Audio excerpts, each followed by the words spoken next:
Salut à tous, c'est CoasterTube, j'espère que vous allez bien. Je vous retrouve avec Valentine pour une toute nouvelle vidéo. Nous sommes à Tokyo Disney Sea. C'était un rêve de pouvoir y aller un jour. Il est catégorisé comme un des plus beaux parcs du monde.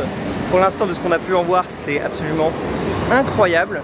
Là on est dans... Mais là pour l'instant on passe assez vite en fait, puisqu'on va aller directement se diriger vers le fond du parc pour faire Indiana Jones, qui a l'air terrible, un dark ride. Bref, on a hâte, tu es contente, ça va bien? Oui. Toujours chaud? Toujours chaud, c'est parti pour une journée à la découverte de Tokyo Disney Sea. Nous voici en plein dans la jungle pour la première attraction de la journée, 45 minutes d'attente, mais c'était envisageable, enfin c'était imaginable hein, puisque c'est vraiment une attraction à faire qui est je crois dans deux parcs différents, qui est ici à Disney Anaheim. Donc c'est Indiana Jones Adventure qu'on aurait rêvé à voir à Disneyland Paris. On est dans une file d'attente en tout cas pour l'instant très jungleitas. Voilà, et j'espère que la file d'attente intérieure sera thématisée d'ailleurs.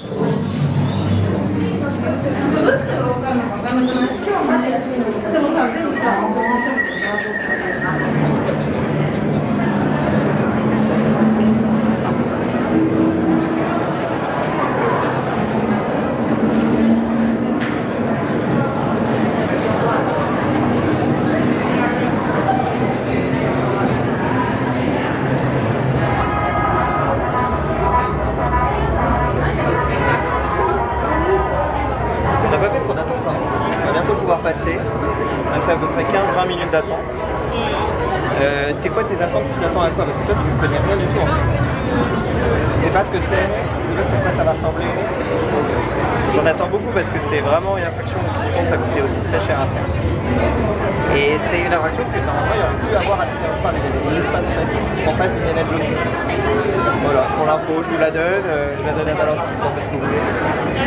Très sympa. Ouais, une attente très jolie, très bien thématisée. Et surtout de manière générale sur Disney Sea, de ce qu'on a vu, c'est que tout est quand même très bien entretenu et très propre. Là, il y a toute la peinture, etc. On n'a pas vu de tout. Là, ça fait pas défraîchi. Allez, c'est parti.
nous ressortons d'Indiana Jones. Viens là, viens là, viens là.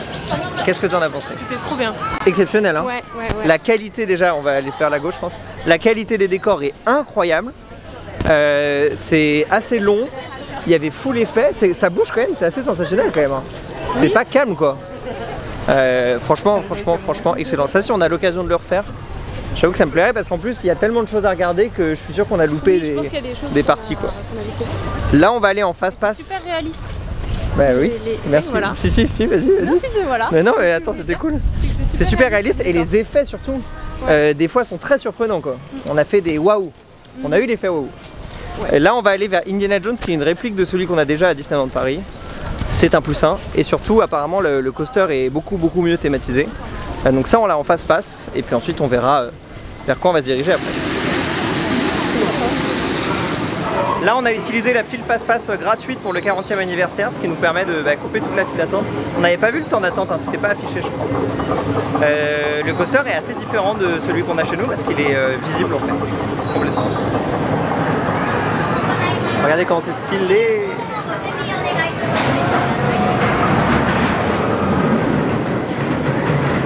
Nous ressortons de ce premier tour, et sûrement dernier tour d'ailleurs, de Raging Spirit, qui est beaucoup moins violent que Indiana Jones à Disneyland Paris, et qui est surtout beaucoup plus freiné. Bon, globalement, moi je trouve que ça sert pas à grand chose. C'est bien décoré, mais on sent rien quoi. Même le looping, on le passe de manière très tranquille. Par contre, il y a full effet de fumée, la déco est très jolie. Donc encore une fois, c'est du Disney Springs, enfin du Disney Sea, pardon, pas du tout Disney Springs. Ce que vous voyez ici, c'est l'entrée de la Futureland avec... il y a déjà la cascade qui est en fonctionnement d'ailleurs.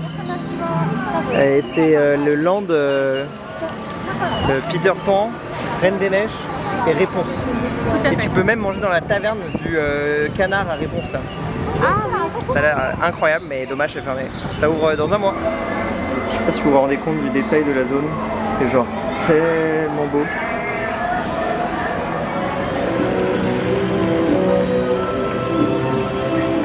Regardez la qualité, ça c'est un resto du coup mais en mode food court. Vous pouvez prendre plein de trucs à manger un peu partout, tout le monde vous fait coucou. C'est très beau. C'est parti, c'est un enchaînement de coasters là. Après avoir fait Spirits, je sais plus comment ça s'appelle. Là c'est quoi le nom de Jellyfish Coaster, un truc comme ça. Il y a 5 minutes d'attente, c'est pour ça qu'on le fait, c'est un coaster pour enfants. Ça permet d'avoir le petit +2. Et puis voilà, il n'y a pas d'attente. On va ensuite aller dans la land indoor, la petite sirène qui a l'air magnifique.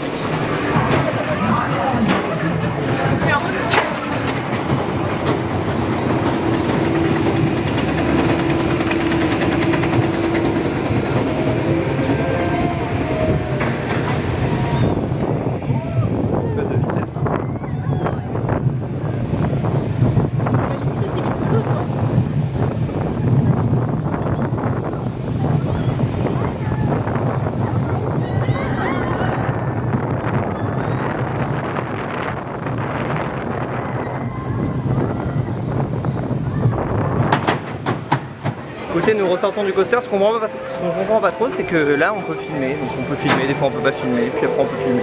Bref, on va peut-être rentrer à droite là, pour aller à tes souhaits, dans le land de Ariel.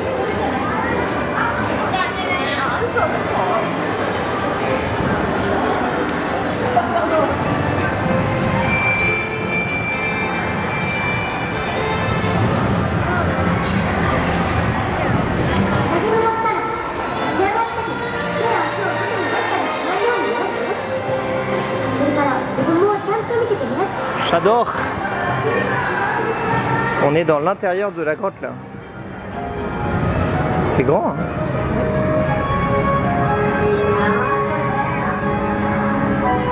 C'est pas. C'est vraiment très beau quoi. T'as l'impression d'être Ariel là. Un peu quand même hein. Il y a un petit côté princesse là. Donc quoi tu disais c'est tous les... Où la fourchette dans la rue? Ok, on va chercher la fourchette. Enfin, je sais pas si on a... Ok. Ah oui, t'as raison, oui. Qu'elle a ramené du monde des humains. Si tu voulais vraiment. Vas-y. Oh. Oui, c'est tout. Ça crée un petit effet quoi. Oh. Oh. Ah.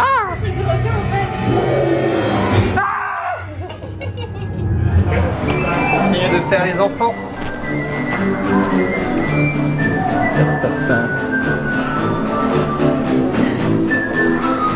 Je pense qu'on il va nous donner une petite carte où il y a genre toute l'adventure map. Et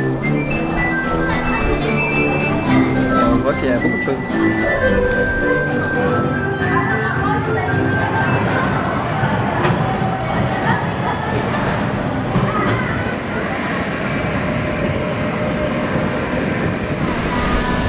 Direction 20 000 lieues sous les mers avec 10 minutes d'attente. Pour l'instant il pleut, on espère que la file d'attente est en intérieur, je crois que juste après ça fait. Dans ce land qui est exceptionnel.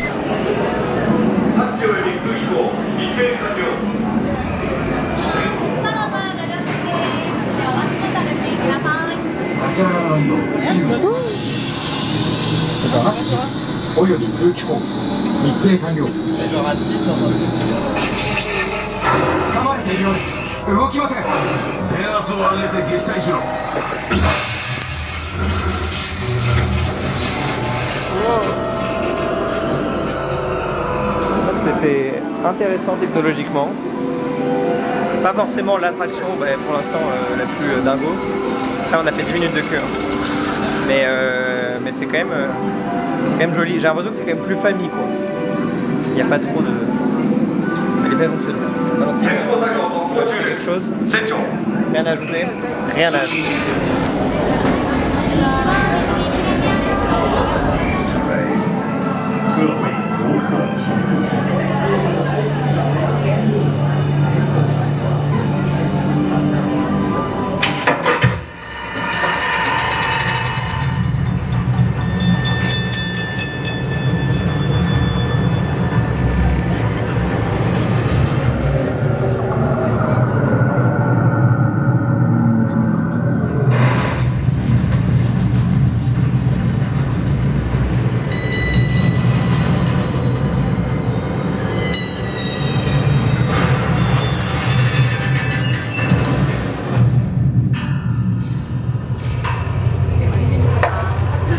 Il y avait, on sentait que ça descendait hein.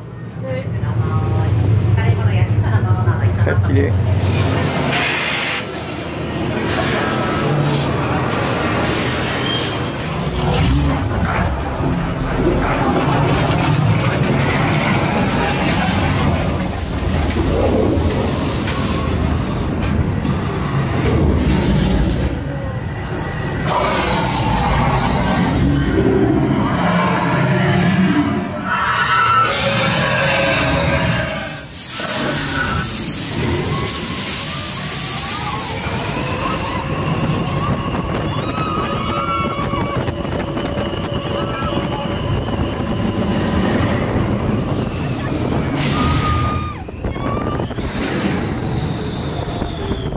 Nous ressortons de l'attraction qui s'appelle... C'était quoi le nom? Voyage au centre de l'univers. Voyage to the center of the earth. C'était très sympa. Presque un goût de trop peu. J'aurais voulu en... Journey to the center of the earth.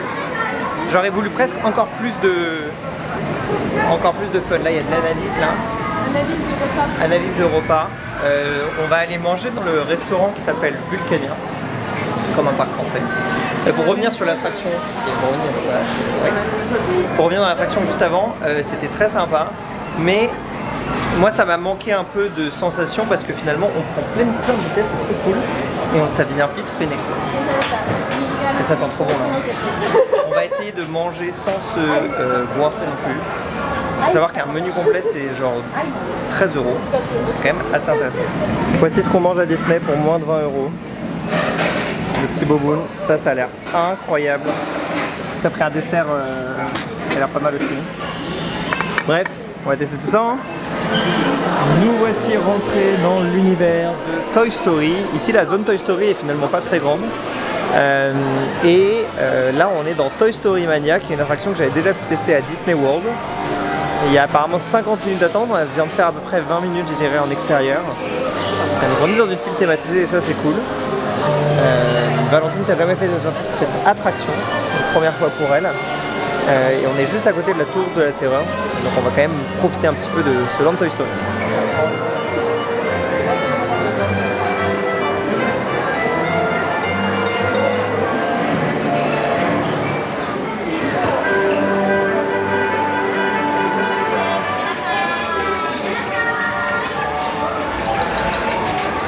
On va voir qui gagne. C'est parti, on a le score ici. Let's go, ciao ciao.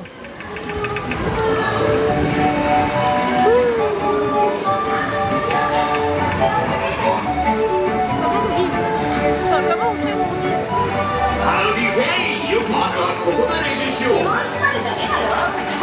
Moi je suis vert. Ouais, tu peux le monter hein. Donc, je vais vous laisser pour le reste de la visite. Je dois la tuer. Et... J'ai gagné non? J'ai gagné. Ah oui. Et là on tire des confettis. 143 000. Baisse le véhicule. Voilà. Je t'ai mis 50 000 dans la face. Hein. Écoutez, ce tour s'est bien passé. On a fait finalement 35 minutes d'attente au lieu de 50 indiqués, donc ça c'est cool. Il pleut toujours, hein. On est toujours sur une météo bien pourrie. Jeu très drôle, ça m'a plus paru sympa qu'à Disney World en Californie, je sais pas pourquoi. Peut-être plus moderne. Donc voilà, mais vraiment excellent. La 3D est trop bonne et la réactivité des tirs aussi est géniale. Là il y a la tour de la terreur à gauche, ça c'est une attraction que j'adore. On va peut-être aller vers cette direction.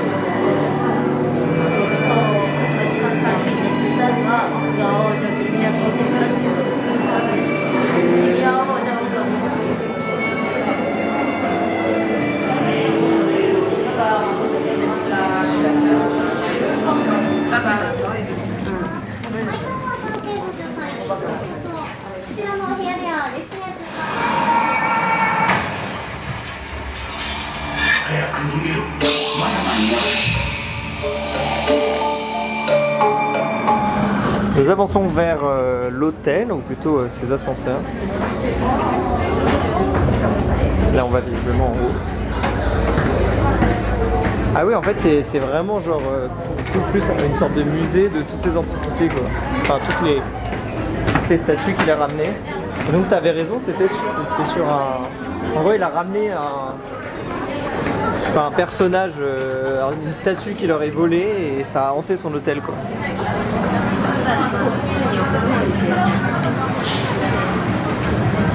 Nous voici dans notre plus belle avis de lumière. Juste avant on était à la tour de la terreur. Déception pour tous les deux. Hein. Faut le dire que c'est une déception. Je peux pas dire. Moi je le dis, c'est une déception très peu sensationnelle. On est tenu par le haut. Je sais pas ce qu'elle raconte. Juste l'impression d'être dans une voiture électrique. Je comprends même pas le chemin.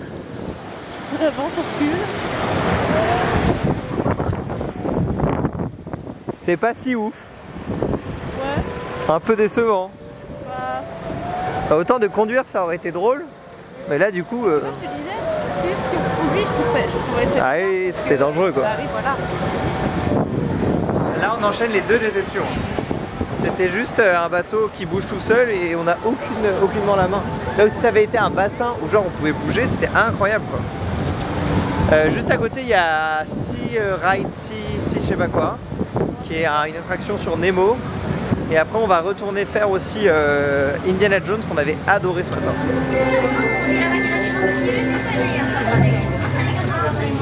Et voilà, nous prenons place dans cet univers.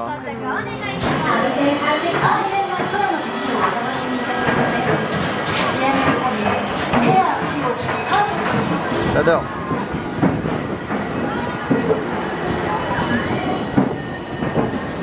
Et c'est parti pour la dernière attraction de la journée. Alors là ce qu'on a fait c'est qu'on a bénéficié du spectacle. On s'est mis juste à côté de cette attraction qui est Soaring. Et juste à la fin du spectacle on a run vers Soaring, qui est maintenant à 25 minutes, là où il avait tourné à 1h, 1h15 toute la journée. Donc c'est le bon plan que je vous conseille.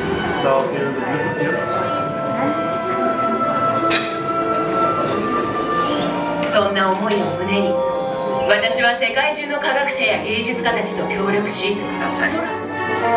座席の横に羽のマークがついてい Et c'est la ます fin de cette vidéo à Disney Sea. Je vous remercie à tous de l'avoir regardé. On a pris vraiment beaucoup de plaisir dans cette journée au parc. On a eu la chance d'avoir très peu d'affluence en plus. Enfin, peu d'affluence, c'était complètement correct. Valentine, c'était la première fois aussi qu'elle découvrait le parc, elle n'en avait pas entendu parler. Donc grosse découverte pour elle et pour moi aussi parce que j'en avais rêvé. On a pu vraiment passer du temps, pouvoir se poser aussi de nuit. Le parc est absolument magnifique, donc je vous invite à le faire sur une journée complète.